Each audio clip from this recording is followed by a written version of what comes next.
Shalom lach Miriam meleat hachesed, Adonai imach, beruchat banashim ubaruch, peri bitnech Yeshua.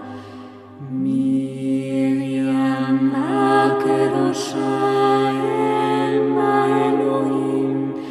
התפללי בעדנו אחותים, אתה ובשעת מותנו אמן. שלום לך מרים מלאת החסד, אדוני עמך, ברוכת בנשים וברוך פרי בטנך ישועה. מרים הקדושה אם האלוהים, התפללי בעדנו אחותים, אתה ובשעת מותנו אמן. שלום לך מרים מלאת החסד, אדוני עמך, ברוכת בנשים וברוך פרי בטנך ישוע.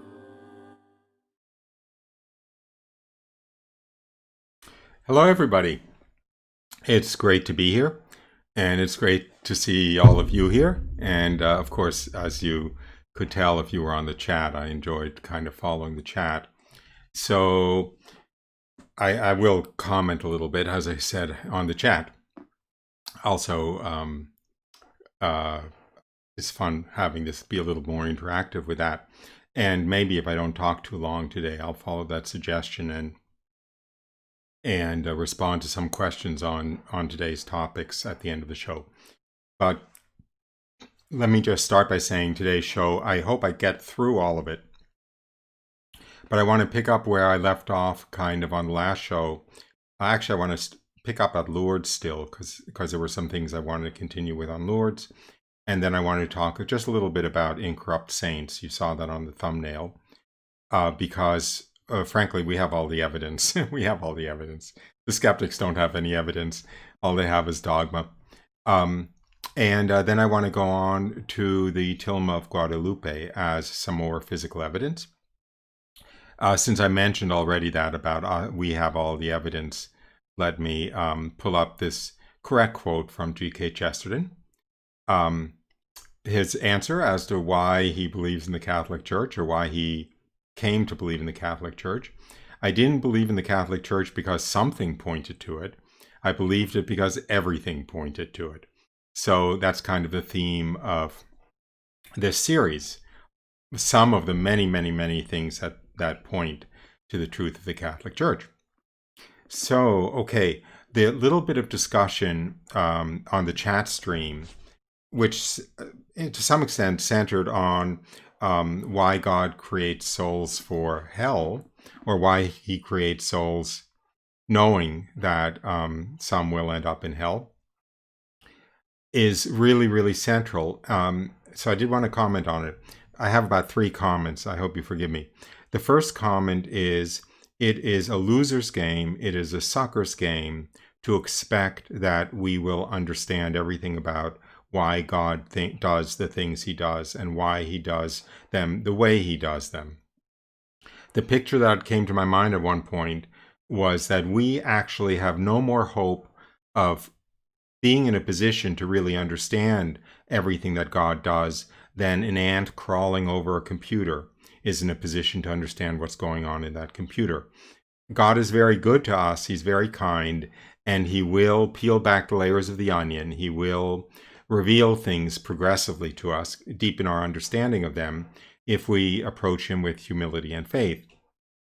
But we should never stand in judgment and say, I'm sorry, God. I don't think you're doing things right. I think if you were who you said you were, you'd be doing things differently. So I'm not going to believe in you. That's just a preposterous posture to take.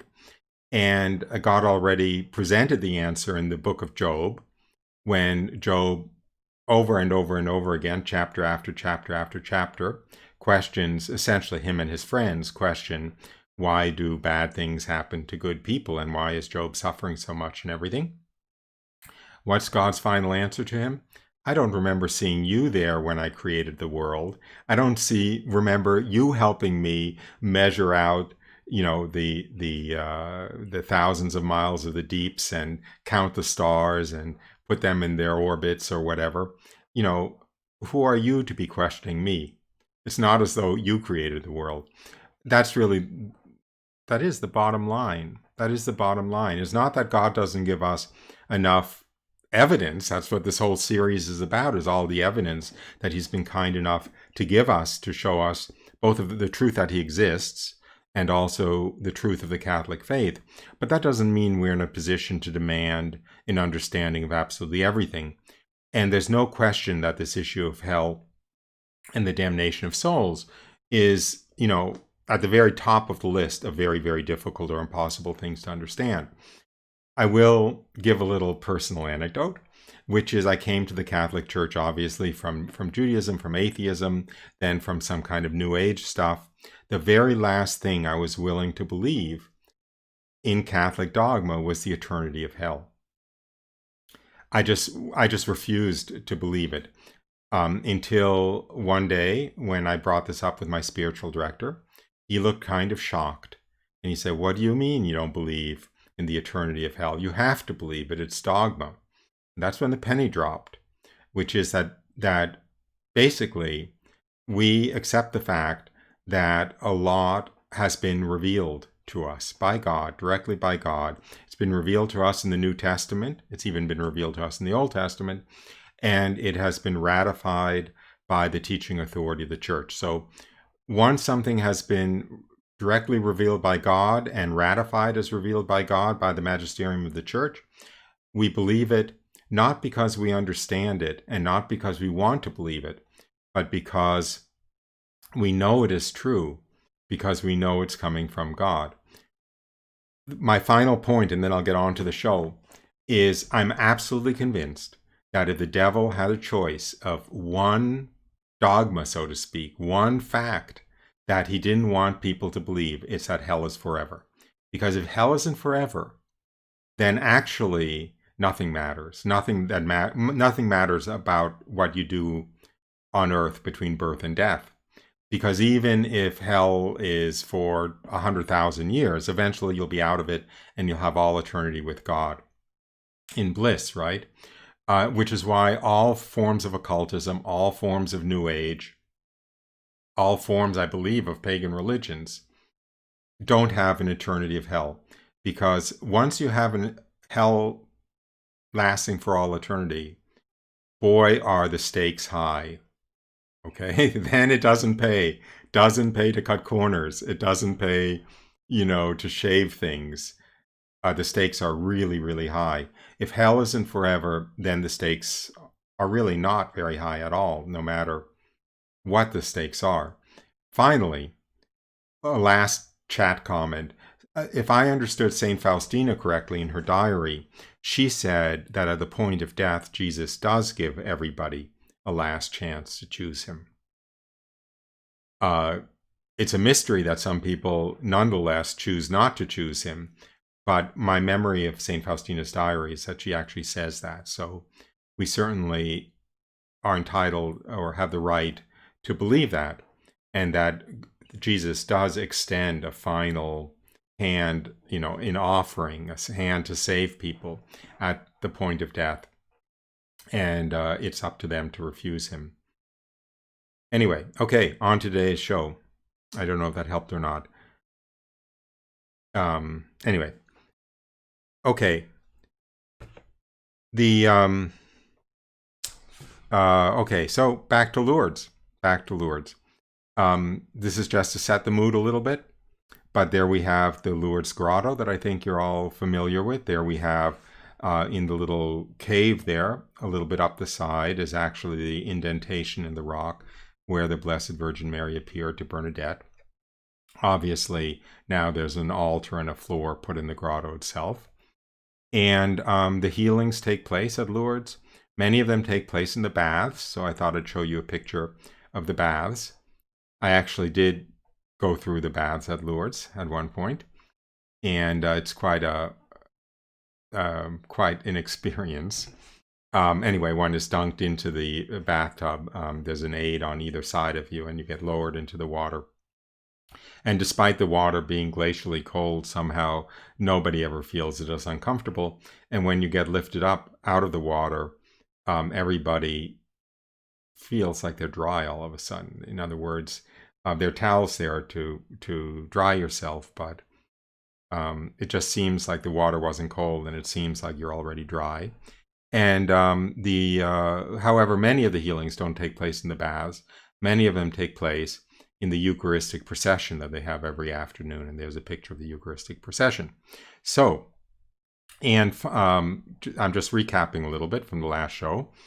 There have been over 1,200 medical healings, miraculous medical healings at Lourdes, which have been attested by the medical bureau there as being inexplicable, and over 4,000 more that were declared as probably inexplicable.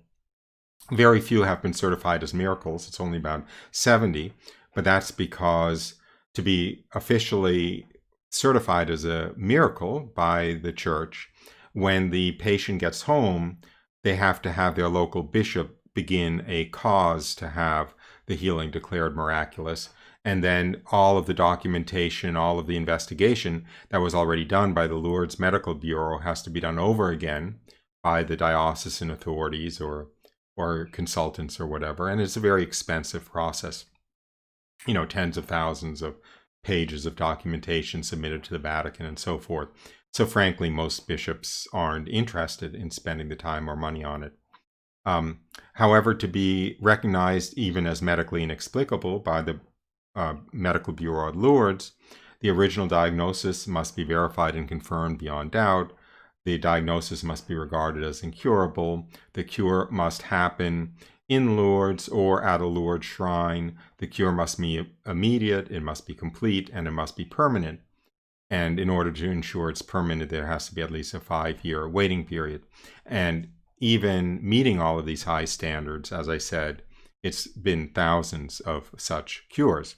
I am just going to quickly run through 2 that I had wanted to mention that I didn't have time to last show. I'll run through them very quickly. By the way, my source for these 2 is an excellent book. Unfortunately, I just put it back on my bookshelf, but it's in the comments to today's show. It's by Paul Glynn, who is a very saintly elderly priest. He wrote a song for Nagasaki. He was a missionary in Japan for decades. I had the great grace of meeting him and actually going to confession to him. Anyway, he wrote a book called The Healing Fire of Christ, where he documents these. And he spoke to the person in the next, this Marie Kerslake. He interviewed her himself.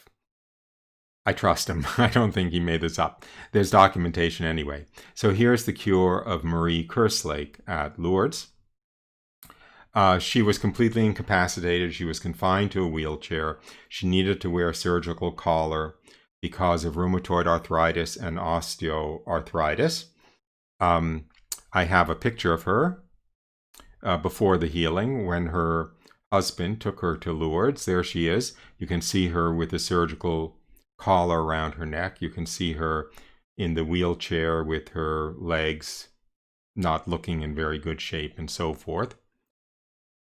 Anyway, her husband took her to Lourdes. This is in 1978, so this is not ancient history. At the Mass at Lourdes, during the elevation of the host, Marie felt, this is her quote, "I just had to kneel. After Mass, I got up and said, Tom," that was her husband, is her husband, "I don't know if you realize it, I'm walking, I can walk." And then the following year, she returned to Lourdes in Thanksgiving. Whoops. I'll try again. Okay. The following year, she returned to Lourdes in Thanksgiving, and there she is with the same bus driver who had her the previous year, standing and obviously completely healed. So that's Marie Kerslake 1 year after her cure, back in Lourdes. And then another case, which is one of the more famous cases, even though maybe that's why, it's from the late 19th century, 1867, Pierre de Roudet. He was Belgian, and in a falling tree crushed his leg. It became gangrenous, and the surgeons had to remove over an inch of both leg bones.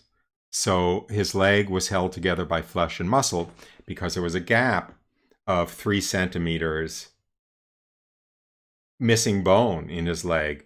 The tibia and fibia are the two bones in the lower leg that twist around each other. Anyway, he could obviously only drag the leg since it was held together by flesh and muscle and not bones. He went to the shrine to Our Lady of Lourdes in Belgium. He sat in front of the statue, and he was driven to walk over to and kneel down, instantly cured. And he lived for another 23 years. If I'm not mistaken, he went back to extremely hard manual labor. He was a manual laborer before the accident. And after his death, his body was exhumed and an autopsy done. And let me show you a picture of the x-rays of his leg bones from the autopsy. I believe the tibia is the thinner one. Anyway, you see the unbroken fibia on the right there, the larger bone, that's straight. And you see the leg that had been crushed and missing 3 centimeters of bone on the left. You see that knobby little protrusion there. But when the bone was instantly reformed in this miraculous healing, he could walk without a limp. So there you have it. There you have it. And all this stuff is documented to the teeth, you know. So again, there's no shortage of physical evidence for believing, basically, in the faith. Okay, I should slow down. I feel like I'm racing, like I'm behind because I started with that little commentary. So I'll take a deep breath and slow down a little bit. Okay. Back to Bernadette. I'm very fond of Saint Bernadette. Let me turn down the volume a little bit on the mic. I think I might be shouting in your ears. You can send me a text, or rather a chat, if I'm too loud or too soft or something. Bernadette. I'm very fond of Saint Bernadette. She was like my little wife, I felt, for about 15 years in between my conversion and when I found my wife to be. I had gone to Lourdes, actually, to pray. This is a funny story. It's a little personal. But I had gone to Lourdes just to pray for a wife.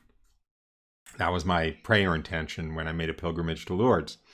So I went to Lourdes, and, I spent the night, not literally the night in the grotto, but many hours in the grotto praying. It was a very quiet time. There weren't a lot of people around. And the next morning I went back and I prayed to Our Lady of Lourdes for a wife. And guess what? The wife that Saint Bernadette or Our Lady of Lourdes sent me had been a religious in Lourdes for 4 years. She had never taken vows, so I'm not a chalice chipper, but she had been discerning a religious vocation in a community in Lourdes for 4 years. So maybe Saint Bernadette or Our Lady of Lourdes was lazy and didn't want to look around too far, to find my wife to be. She just, saw her right there across the stream or something. She wasn't literally there, I don't think, at the time that I was praying, but I think she had been there. I think she had already left by the time I was praying. But anyway, so I'm very indebted to Bernadette. So let me go back to Saint Bernadette. Here is my favorite picture of her. It's the one I had by my bed for all those years, because I felt she kept me on the straight and narrow. You look at the seriousness of her face, and she's not somebody you're going to, kind of jerk around or try to deceive or something. She looks like she can see straight through you, and she looks like she takes everything very seriously. And and that's what she was like as a young woman or as a girl. And this is, of course, what she's like now. She's incorrupt in the convent in Nevers. I showed these on the last show. And here's a close-up. Whoops. Here's a close-up of her in the casket. Obviously very beautiful. Now, the story is she was buried in 1878, I believe it was. And they dug her up for the first time in 1909. So it was after, 39 years. And she was absolutely incorrupt. She was beautiful. And they moved her body. They reburied her. But they cleaned the body with some kind of disinfectant before they reburied her, which turns out to have been an extremely imprudent thing to do. Because then when they exhumed her again, I believe it was 1919. Let me look up the dates. Yeah, she died in 1879. She was exhumed the first time in 1909. She was perfect. Then they exhumed her again in 1919, 10 years later. And the moisture from her being washed and the disinfectant actually had a very bad effect on her skin. And at that point, she was still incorrupt, but her skin had turned gray. It had a natural coloring, supposedly, in 1909. And actually, I think it had gotten a little bit moldy, and a little bit of rot had set in. And so when they exhumed her again in 1925 to take relics for her beatification, she was still incorrupt. And I'll read a passage from the whatever you call it, forensic pathologist who did the autopsy on her.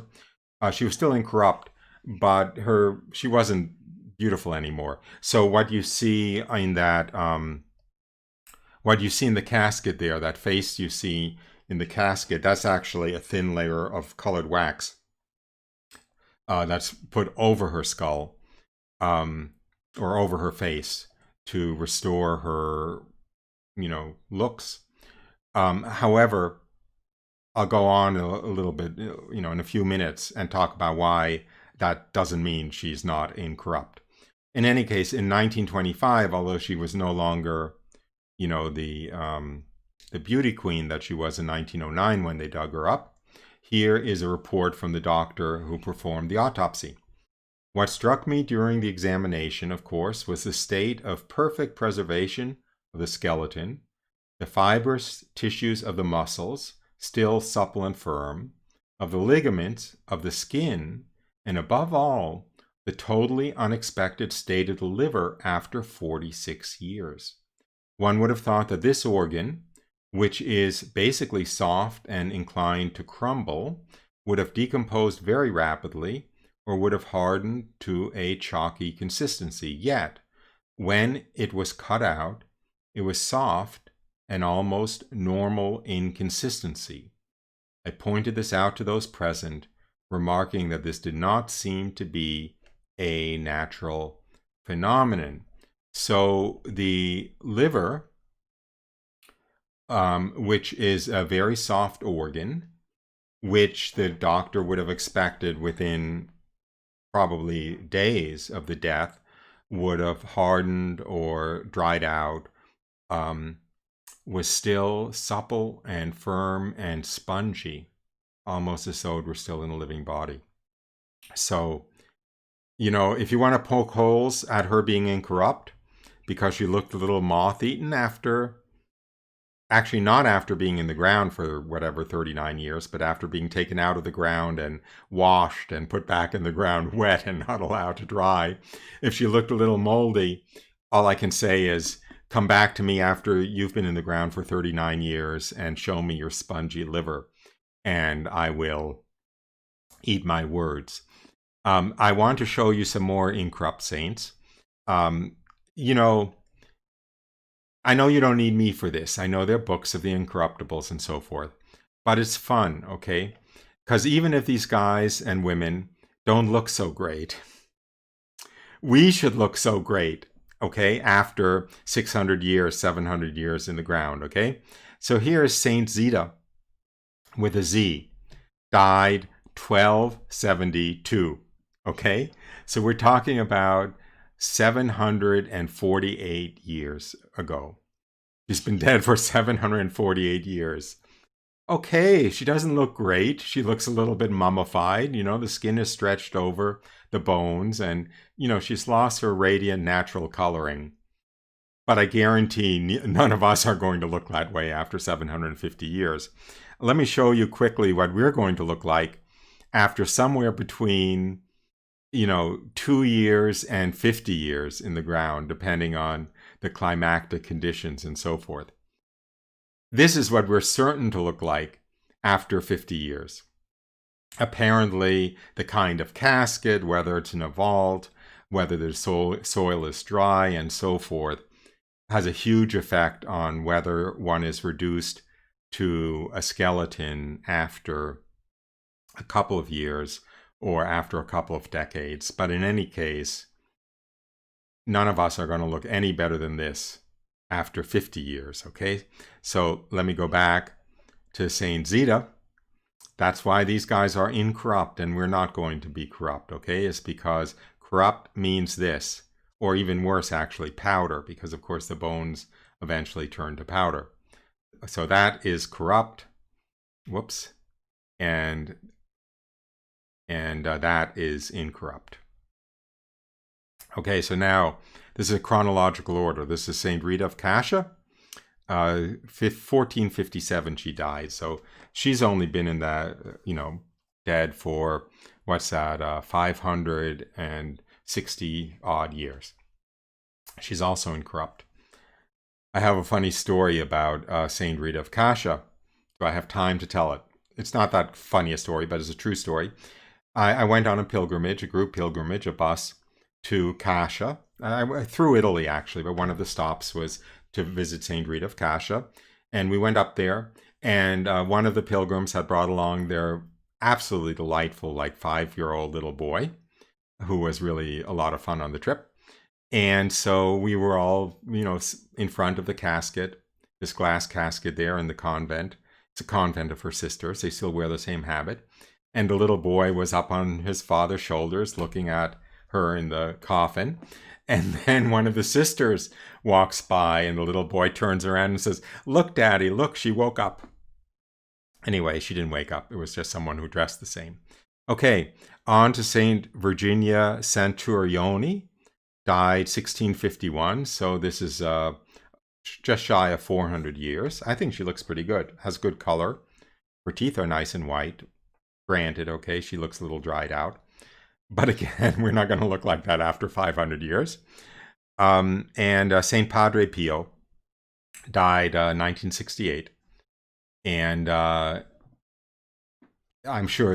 absolutely sure that's a wax covering, again, over the incorrupt body to have that kind of coloring. But, you know, we're not going to have any body to be covered with wax, 50 years after we're dead. And Saint Jean-Marie Vianney died 1859. I had a minor miracle at his tomb also. He's in a glass casket beneath the altar in his church in Ars in France. I may have mentioned, I spent about 20 years as a pilgrimage junkie, so that's why these people were all on my itinerary, so to speak. Saint Catherine Labouré, who received the apparition of the miraculous medal in I forgot the year of the miraculous medal, 1846 maybe. In any case, she died in 1876, and she's incorrupt. Again, with a wax coating to restore the color in the chapel in Rudebach in France, the chapel of her convent where the apparition took place. And I see the chat says we're all called to be saints. We are all called to be saints. A saint is anyone in heaven. And we're all called to end up in heaven. That's why God created us, is to end up in heaven. We're not all called to be incorrupt. I'm sorry to say. I don't think so. I don't aim so high. I'll be happy if I make it to heaven. I'll be very happy if I make it to heaven. I'll be happy if I make it to purgatory on the way to heaven. I'm sure of that. Okay. And finally, the last one. I mean, there's an endless stream of these incorrupt saints, but that's Saint Luigi Orione, died in 1940. You can just Google incorrupt saints, and you'll find, you'll find dozens and dozens and dozens. But,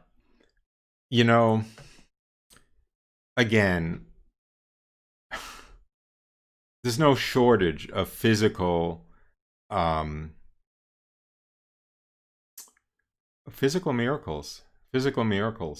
And, the skeptics are going to say, oh, well, these guys don't look so good. The skin, shriveled over the bones or whatever. But I guarantee that they're not going to look that good, okay? They're going to be like that pile of bones. So what's the yardstick you're holding God to? I think that's probably a mistake. This probably goes back to what I opened the show with, which is, theology is faith-seeking understanding. If we approach God on our knees, if we humbly want to have mysteries opened up to us, revealed to us, he will, like peeling back layers of the onion. But it's not our job to hold up a yardstick, next to God and say, if you don't reach, 3 foot 6 inches on this yardstick, I'm not going to believe in you. Which is what the skeptics do. Not only that, the skeptics have a moving yardstick, so whenever you give them proof that meets their requirement, they just up the requirement a little bit. That's not our job. That's not our job. God loves us so much. All he wants is for us to love him. He'll be very, very, very generous with us, but please, let's not stand in judgment over God. That is really a sucker's game. Let's approach him. I might want to say let's approach him on our knees, but we don't have to approach him on our knees. We can approach him. I said this in an earlier show. We can approach him like an infant or a toddler approaching their father, who the toddler loves so much, even if we have a dirty diaper, right? I mean, in other words, the baby isn't going to know he's got a dirty diaper. He's still going to want to crawl in his father's lap. We can crawl in God's lap with a dirty diaper if our heart's in the right place. And God isn't going to reject us. In some sense, he's there to change our diaper. That's what confession is for. That's what repentance is for. So yeah, in a way, let's approach him on our knees. In another way, let's approach him like a toddler or an infant who doesn't know better, okay? So, do you remember, you guys old enough to remember, some of you might be, when John F. Kennedy was president? Boy, was the U.S. president held in great esteem in those days. And little John, there was a famous photograph in the newspapers of little John playing beneath President Kennedy's Oval desk, in the Oval Office.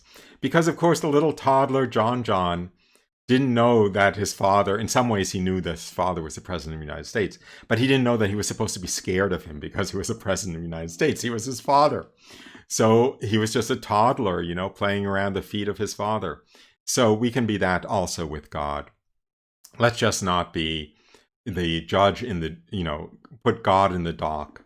I think that's a line from Elie Wiesel.